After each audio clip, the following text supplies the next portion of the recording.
اعوذ باللہ من الشیطان الرجیم بسم اللہ الرحمن الرحیم الحمد للہ رب العالمین الصلاة والسلام علی رسولہ الکریم وآلہ الطیبین الطاہرین اما بعد السلام علیکم ورحمۃ اللہ وبرکاتہ۔ ایک جوان کو کیسا ہونا چاہیے، اس سوال کے جواب میں اپنی گفتگو کا سلسلہ جاری ہے اور مختلف باتیں قرآن مجید کی آیات، رسول اور آل رسول کی احادیث کی روشنی میں گزارش کرتا آ رہا ہوں، اور آج بھی اسی سلسلے کو آگے بڑھاتے ہوئے ایک اور بات ایک جوان کے اندر جو ہونی چاہیے اسے آپ حضرات کی خدمت میں پیش کرنا چاہتا ہوں۔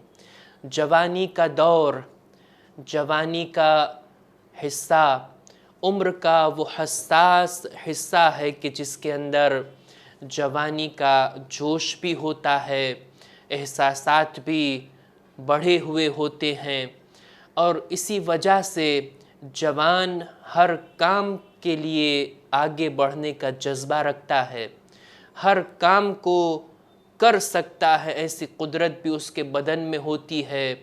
اس کا دل، اس کا دماغ، اس کا جذبہ، اس کا ہوش اسے ہمیشہ آگے بڑھنے کی طرف مائل کرتا ہے۔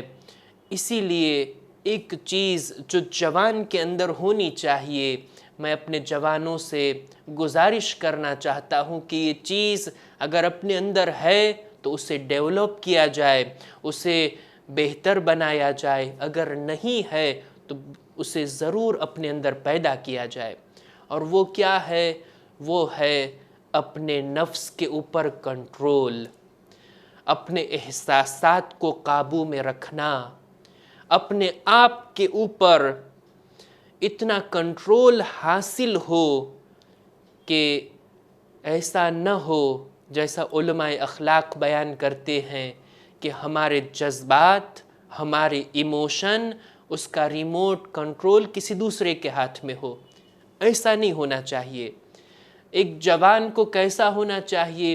ایک جوان کو اپنے آپ پر نہایت کنٹرول ہونا چاہیے، اپنی زندگی کی رفتار کو خود کنٹرول کرے، خود اسے تیز کرے، خود اسے اٹکائے، اپنے نفس پر اتنا غالب ہو، اپنے آپے پر اتنا قابو ہو، کوئی بھی ایسا واقعہ پیش آئے، کوئی بھی ایسا حادثہ ہو، زندگی کے مختلف مواقع میں ہوتا ہے کہ انسان اپنے آپے سے باہر ہو جاتا ہے، کنٹرول کھو بیٹھتا ہے، یا تو غصہ آ جائے، غضبناک ہو جائے تو آپا کھو کر نہ جانے کیا کچھ کر بیٹھتا ہے، کیا کچھ بول دیتا ہے۔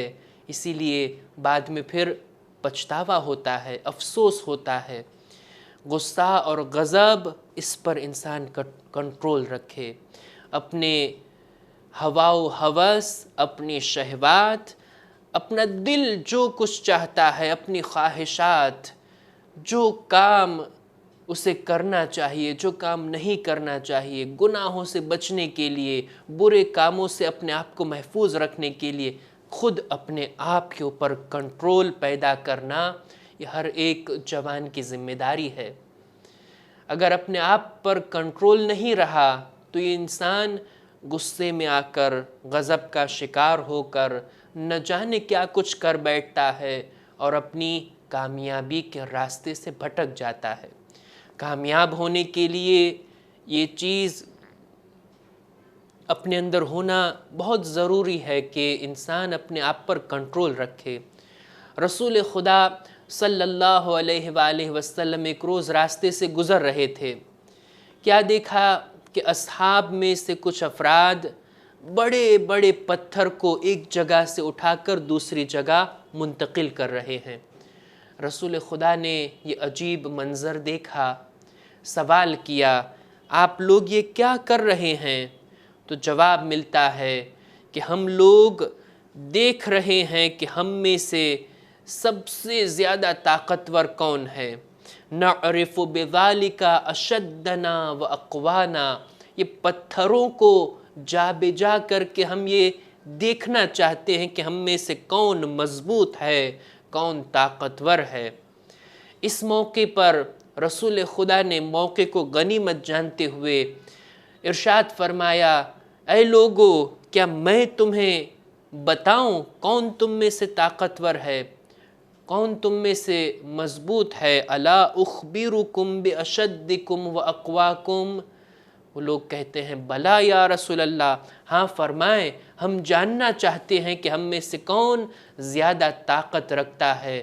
رسول خدا نے فرمایا، اشدکم واقواکم الذی اذا رضی لم يدخلہ رضاہ فی اثم ولا باطن۔ اشدکم واقواکم الذی اذا رضی لم يدخلہ رضاہ فی اثم ولا باطل۔ تم میں سے طاقتور اور مضبوط انسان وہ ہے کہ جب وہ راضی ہوتا ہے، خوش ہوتا ہے، تو کبھی اس کا پیر گناہ میں نہیں پڑتا، کبھی وہ گناہ میں اور باطل چیز میں داخل نہیں ہوتا۔ یہ سب سے زیادہ قوی اور مضبوط ہے۔ پھر آگے فرماتے ہیں، وَإِذَا سَخِطَ لَمْ يُخْرِجْهُ سَخَطُهُ مِنْ قَوْلِ الْحَقِّ۔ جب وہ غضبناک ہوتا ہے تو اس کا غضب، اس کا غصہ اسے حق بات سے منحرف نہیں کرتا۔ وہ انسان ہے شجاع، بہادر، قوی اور مضبوط۔ اور تیسری چیز مولا فرماتے ہیں، رسول خدا ارشاد فرماتے ہیں، وَإِذَا قَدَرَ لَمْ يَتَعَاطَ مَا لَيْسَ لَهُ بِحَقٍّ۔ قوی اور مضبوط انسان وہ ہے کہ جب اس کے پاس قدرت آ جاتی ہے، جب اس کے پاس پاور آ جاتا ہے، تو اپنے حق سے زیادہ وہ نہیں اٹھاتا، اپنے حق سے زیادہ وہ نہیں لیتا ہے، بلکہ سب جگہ سب کے ساتھ حق کے ساتھ رفتار کرتا ہو۔ یہ مضبوط ہے، یہ قوی ہے۔ یہ تین چیزوں کا اگر ہم خلاصہ کریں، اگر اس کے اندر سے ایک مشترک قانون، ایک قاعدے کو نکالنا چاہے تو یہی ہو سکتا ہے کہ مضبوط اور قوی انسان وہ ہے جو اپنے آپ پر کنٹرول رکھتا ہو، خوشی کے موقع پر گناہ میں نہ پڑے، غضبناک ہو، ناراض ہو، اس وقت حق کا دامن نہ چھوڑے، اور جب قدرت مند ہو، طاقتور ہو، اس کے ہاتھ میں قدرت آ جائے تو وہ اپنے حق سے زیادہ نہ لیتا ہو۔ اپنے آپ پر کنٹرول رکھنا، اسے احادیث کی زبان میں جہاد اکبر کہا گیا ہے۔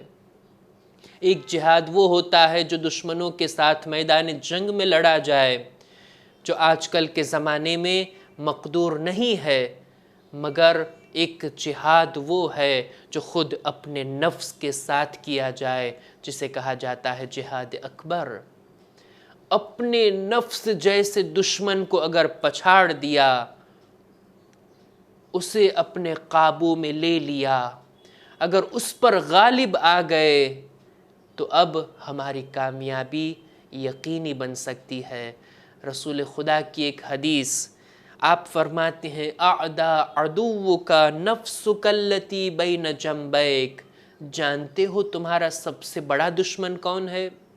سب سے بڑا دشمن یہ نفس ہے جو تمہارے پہلو کے اندر ہے، جو تمہارے اندر بیٹھا ہوا ہے۔ ایک حدیث میں رسول خدا ارشاد فرماتے ہیں، والذی نفسی بیدہ، اس خدا کی قسم کہ جس کے ہاتھ میں میری جان ہے، ما من عدو اعدى علی الانسان من الغضب والشہوہ۔ انسان کا سب سے بڑا دشمن یہ دو چیزوں کے علاوہ کوئی اور نہیں ہے، اور وہ ہے اس کا غضب اور غصہ اور دوسرے شہوت۔ فَاقْمَعُوهَا وَاغْلِبُوهَا وَاقْضِمُوهُمَا فَاقْمَعُوهُمَا وَاغْلِبُوهُمَا وَاقْضِمُوهُمَا۔ ان تینوں پر غالب آ جاؤ، ان دونوں پر غالب آ جاؤ، ان دونوں پر اپنا قابو حاصل کر لو، ان دونوں کو اپنے کنٹرول میں رکھو۔ غصہ انسان کے اندر ہوتا ہے، مگر انسان غصے کا غلام نہیں، بلکہ غصے کی لگام انسان کے ہاتھ میں ہونی چاہیے۔ اپنے نفس پر پورا کنٹرول ہونا چاہیے۔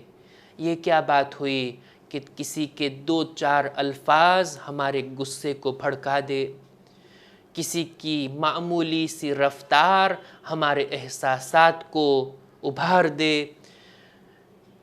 کسی دوسرے کی ایک مختصر رفتار، کسی کی بے ادبی، کسی کا برا سلوک ہمارے ایموشن سے کھیلنے لگے، یہ مناسب بات نہیں ہے۔ ہمارے ایموشن پر ہمارا اختیار، ہمارے غصے پر ہمارا اختیار، ہمارے نفس کے تمام کاموں پر خود ہمارا کنٹرول ہونا چاہیے۔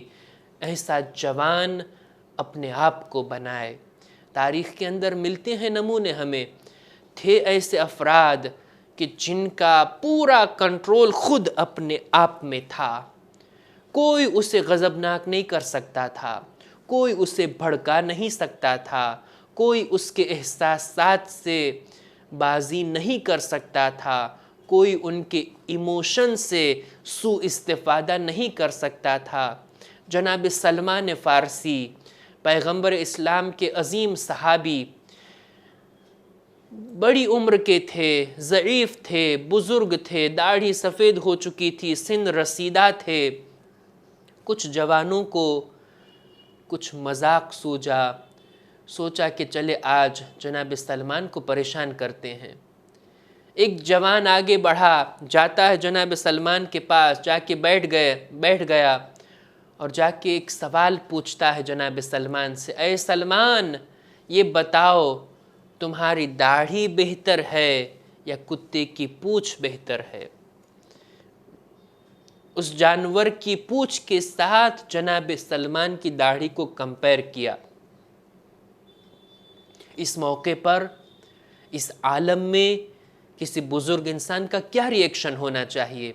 عام انسان، معمولی انسان اگر اس سے اس طرح سے گفتگو کی جائے، ظاہر سی بات ہے وہ بھڑک جائے گا، وہ غضب میں آ جائے گا اور غصے میں آ کر کیا کچھ نہیں بول دے گا۔ مگر سلمان ایسے نہیں تھے۔ ایک بے ادب بچے کی بات سلمان کے احساسات کو نہیں ابھار سکتی، سلمان کو غضبناک نہیں کر سکتی۔ جناب سلمان کا کنٹرول اپنے آپ میں پورا تھا۔ ایسا نہیں تھا جناب سلمان کے غضب اور غصے کے ریموٹ کنٹرول کا بٹن اس جوان کے ہاتھ میں ہو، بٹن دبایا یہاں پر یہ بھڑک گئے، اپنے آپے سے باہر ہو گئے، ہرگز نہیں۔ سلمان سکون کے ساتھ بیٹھے ہیں، آرام سے بیٹھے ہیں اور جواب بھی تو دینا ہے۔ اس جوان کے سامنے دیکھ کر مسکرا کے کہتے ہیں، اے جوان بیٹھو یہاں پر، سنو اگر تم جاننا ہی چاہتے ہو کہ میری داڑھی بہتر ہے یا اس جانور کی پونچھ، تو سمجھ لو قیامت کا دن آئے گا، وہاں پر میرے اعمال کا حساب ہوگا۔ اگر میرے نام اعمال میں میری نیکیاں کم اور میرے گناہ زیادہ ہے تو اس جانور کی پونچھ میری داڑھی سے بہتر ہے، اور اگر قیامت کے دن میزان پر میرے نام اعمال میں میری نیکیاں زیادہ ہو گئی، گناہ کم ہو گئے، تو پھر یہ میری داڑھی بہتر ہے۔ اسے درس اخلاق بھی دے دیا، قیامت کی یاد بھی اس کے دل میں ڈال دی، حساب و کتاب کا خیال بھی اس کے دل میں پیدا کر دیا، اور اس کے بے تکے سوال کا جواب بھی غصہ کیے بغیر، غضبناک ہوئے بغیر، اپنے نفس کے اندر پورا کنٹرول رکھتے ہوئے اسے جواب بھی دے دیا۔ تھے ایسے افراد کہ جنہوں نے اپنے ایموشن پر، اپنے احساسات پر بھرپور قابو حاصل کر لیا تھا۔ جناب مالک اشتر، مولا علی کے صحابی، مولا علی کے لشکر کے کمانڈر، اتنی عظیم شخصیت، اتنے بڑے عہدے پر فائز، ایک روز عام کپڑوں میں بازار سے گزر رہے تھے، کوئی پہچان بھی نہیں سکتا تھا۔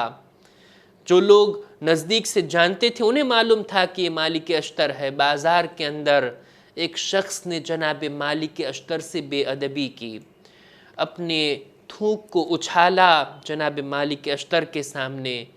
اب اگر کسی لشکر کے کمانڈر، کسی لشکر کے سردار کے ساتھ ایسی بے ادبی کی جائے، اس طرح سے ان کی توہین کی جائے، اس کا حشر کیا ہوگا، اس کا انجام کیا ہوگا؟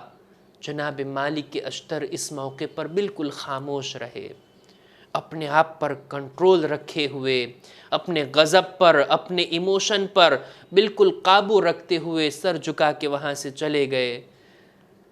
پیچھے سے کسی نے اس شخص کو بتایا، جانتے ہو تم نے کس کی توہین کی ہے، کس کے ساتھ یہ بے ادبی کی ہے؟ یہ اور کوئی نہیں، یہ مالک اشتر ہے، مولا علی کے لشکر کے کمانڈر ہے۔ بس اب یہ سننا تھا کہ وہ کانپنے لگا، وہ توہین کرنے والا ڈرنے لگا، خوف زدہ ہو کر جاتا ہے کہ مالک اشتر کہاں گئے، ان کے قدموں میں گر کر معافی طلب کروں۔ پتہ چلا جناب مالک اشتر مسجد گئے ہیں، وہاں نماز میں مشغول ہیں۔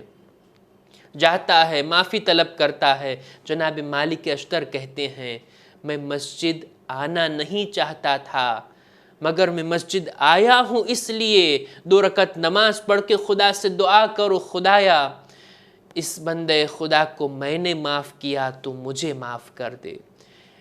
اس طرح سے اپنے آپ پر قابو رکھنا، اپنے ایموشن پر کنٹرول رکھنا، اپنے نفس پر غالب رہنا، یہ ایک جوان کی ذمہ داری ہے۔ ایک جوان جذبات کے اندر ہوتا ہے، اپنے آپ کو شجاع اور بہادر سمجھتا ہے۔ شجاعت اور بہادری یہ نہیں ہے کہ جب جی چاہا کچھ بھی کسی کو بول دیا، ہر موقع پر آستینیں چڑھا لیا، نہیں، یہ شجاعت نہیں ہے۔ شجاعت اور بہادری یہ ہے کہ اپنے نفس پر کنٹرول رکھا جائے اور اپنے آپے سے باہر نہ ہوا جائے۔ ایک جوان کو کیسا ہونا چاہیے؟ اپنے نفس پر قابو رکھنے والا ہونا چاہیے۔ اس سلسلے کو اور بھی آگے بڑھایا جائے گا انشاءاللہ۔ اجازت چاہتا ہوں، والسلام علیکم ورحمۃ اللہ وبرکاتہ۔